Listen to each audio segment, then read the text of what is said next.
Where were you living at the time when you saw Bigfoot? Ruffton County.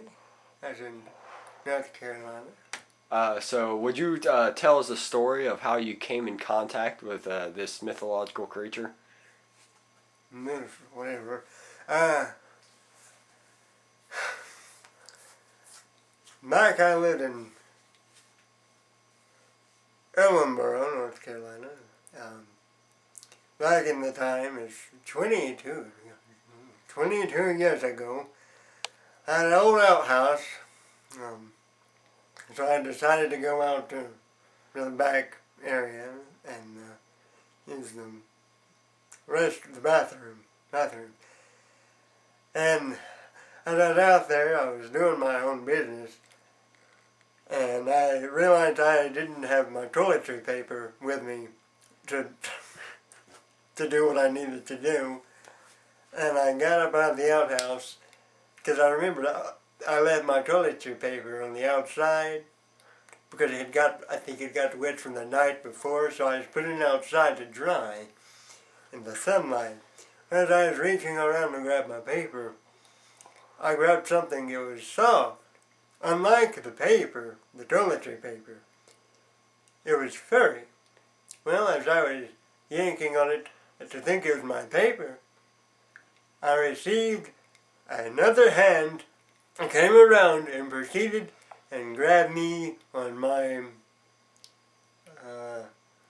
crotch area and pulled it, and I heard something. I'm not making this up. It said banana. And it yanked me in my crotchal area and pulled me around to the other side of the outhouse.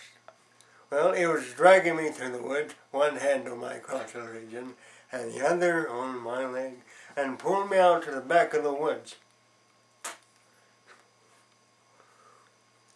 And that's when it bent me over like a baby on its knee. And it started smacking me hard, not with a palm with its fist. It's the backhand of its fist was beating me on the rear end of my buttocks, and it was beating me really hard.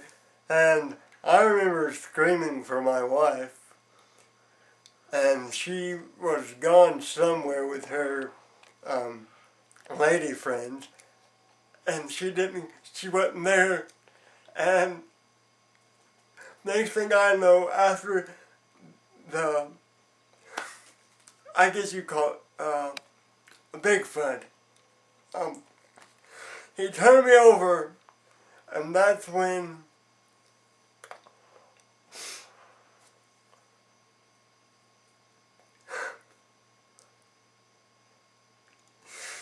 Do you need a break? Are you going to be alright? Stop the camera. Okay. I guess the word would be to use molested me. He must have had three or four of them. He is penetrating me. Yeah, I just feel it real hard in my bowels for morning.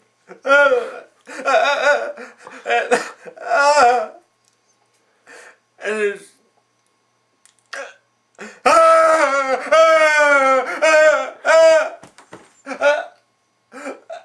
the pain was intense. And it just pumping and it's sweating and the fur was flying left and right, and there was nothing I could do. I tried to get him off of me, but I just couldn't. So he kept on.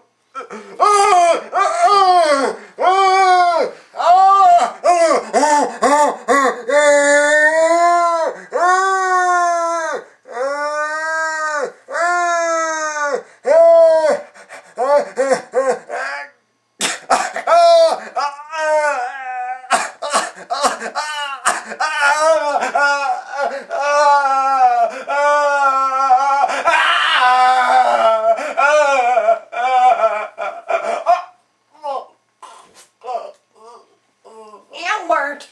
Albert, honey! I need you to come to! Albert, pull yourself out of it! I can't talk about it. This, I can't talk about it. honey, this young man really needs to finish speaking with you. Here, honey. I'm sorry. Get them away from me. Get them away from me.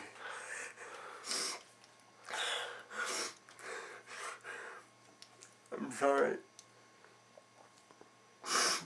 The reason I told y'all not to cut the camera this time, because every time I talk about it, I get that type of panic attack, and I get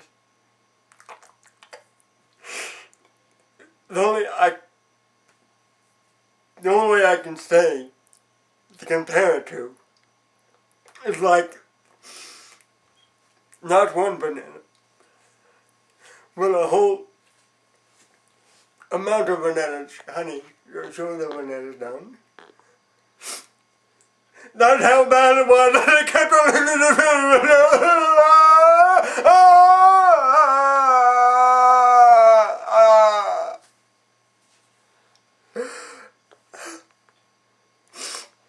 and he wouldn't stop.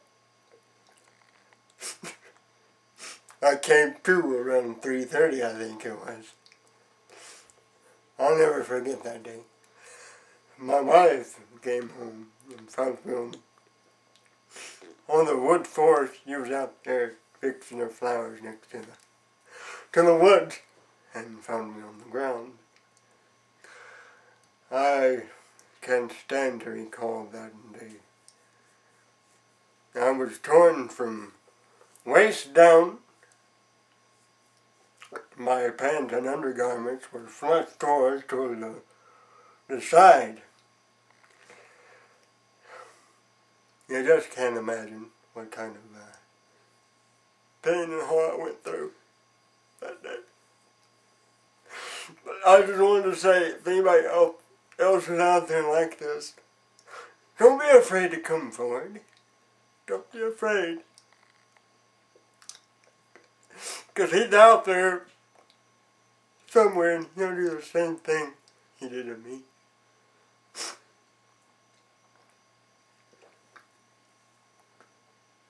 Thank you.